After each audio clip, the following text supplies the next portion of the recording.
Hey guys, it's Brugus here, and today I'm going to talk about what to do when the huge alliance collapse, how to survive, and basically my plan. What was my plan back in the days when I decided to migrate? Because migrating is extremely important thing, and yeah, I'm going to go over everything. And first thing first, how you have to start from the beginning. When you start seeing that your alliance is not performing very good, what this supposed to mean? Even if you win the KVK, you just see how the players are playing, who is show up on the battlefield, because there is a huge chance that you actually win because somebody else, somebody from your union, for example, you have union with one very strong alliance, you end up winning. From one point you're winning, but from the other point, if your alliance don't perform very good, that maybe is going to be the first side that there is a problems in the alliance. And from there, the only suggestion I can give you is just do your work. I mean, try to improve your merits and show up on the battlefield. And one little tip I can actually give you is always attack in the prime time of the lance. You get the best exchanges when you attack with 100 people with you from this, just when you have time to log in. Um, yeah, of course, everything should be when you have time, but try to have time when your alliance is pushing. Like this, you're just going to perform very good. And why I'm saying that, the main reason is that you're going to just save spot in your alliance when actually the time for um how to say it, when the alliance just get destroyed and the main group goes somewhere else, you have a place there just because you perform good. So start early in general. Okay, but if this is not the case, if your alliance just decide to go, you know, somewhere else, you're not part from this list, maybe you're not was not performing so good, or whatever can be the reason. The alliance from 300 people can decide just only 30 people go in some new kingdom. In this case, the best thing is to look around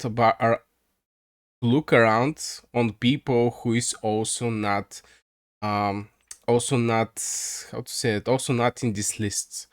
So, in case like this, you can create a small group that can migrate somewhere else. And by migrating small group, you have at least small leverage in general because you come with 5 people.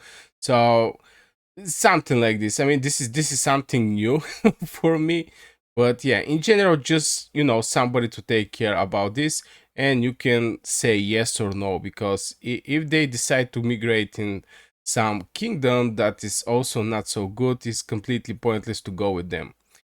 And the other tip I can give you, if something happen and there is no groups, or the groups that actually accept you are going on the place that you see that the things is going to be the same after one season, what to do in case like this?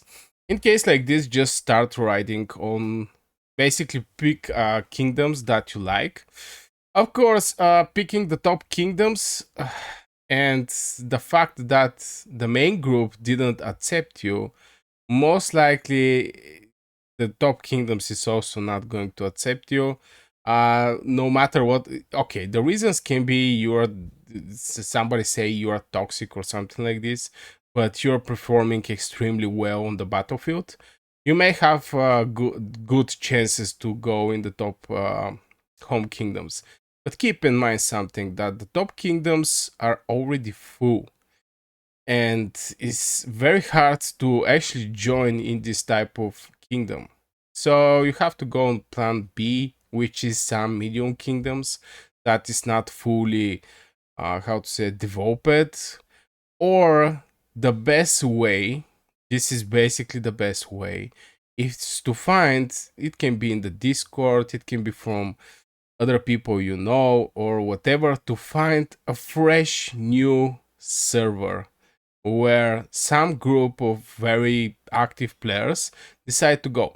Because from this point, if one alliance migrates somewhere and taking all the active players, like for example your main group of your alliance goes somewhere else, there is a chance also other main group of the alliance also to migrate somewhere and actually leaving the dead weight. But in any case, in everything I explained to you right now, it's going to be extremely hard for you if you don't perform good. If you don't have the merits, basically the merits. This is the only thing. Some people are looking over the kills also, but I mean, from season one, I remember we was having one dude that first opened tier 5. And this bad boy with one cavalry legions was killing like 50, 60k, 50, 60, uh, what was the name? Farms. 50, 60 people in the nodes that was farming. So every day, every day, 2 times per day. So yeah, from point of queues, I'm not quite sure, but if you have decent screenshot of your performance by merits, I think this is going to do the work. And again, if you're not playing the game, it's going to be extremely hard for you. And no matter what kind of tips or tricks or whatever I can give you is not going to help that much, because at this point, like 90%, over 90% from my viewers, and if you check the KVKs, you're going to see that everybody have power. It's not like you're tier 5 and the rest of the alliances are tier 4, something like this. Most likely, all the alliances have decent power. All the players inside have good power. Even free-to-play players are start opening tier 5s. Some of them, some of them, but I see a lot of tier 5 players. And the point is, if you don't show the results from your gameplay, the power is not going to help that much. Maybe if you're well, like 150 million, maybe some alliance is going to take you. But in general, this is if you want to get one tip from this video, the tip is going to be active. Be active on the battlefield. This is the only thing that actually matter. For the leaders, for the officers of the other alliances. They're looking for results. They're not looking for power. They're not looking for whatever somebody can provide different from good activity. Of course, there is some people who is very good in the strategy, but this is more like um, rank 4 officer type of positions, so which is little hard to be get it in general. But yeah, this is the biggest tip I can give you. Just be active when you start smelling that something fishy is going on with your alliance. And yeah, I really hope this obvious thing can actually, just give you some idea. Just, yo, if I want to play in some good kingdom, I need to put some effort in the merits, because if your alliance leave you, I mean the main group, most like the other main groups or other kingdoms that you most likely want to go in, are going to think the same. The other thing is maybe to lower your standards about the kingdoms, but why should you do that? Just go there and attack when your alliance is in prime time and you're going to get tons of merits. Most likely. Even winning, losing didn't actually matter. Everything is merits. Fighting is merits. And this is what everybody care about. There was a glory points, but so far I didn't see glory points last 2 seasons, so I really don't know are they going to bring this, even though that was very good one. Some people are saying, yeah, by killing tier 4 or donkeys, This is don't matter. I mean, it's an enemy troop, so even if you kill only donkeys, to get these donkeys back, most likely they're going to spend elixirs or they're going to spend resources.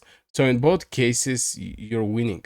So I'm a huge fan of the glory points, uh, not the merits. So yeah, I think this is the best tip: is just be active if you want to be in the good alliance. There is no cheat code about going, and this is the best way to survive in times where your alliance have a lot of dead weight and you're looking to go somewhere, or your alliance just disband and you're looking to go somewhere. And before I finish this video, I want to give huge shout out to my first member in Burga Scout Dragons. This is Soju Sipak. Thank you very much, bro. I hope you're doing well, and again, huge thank you.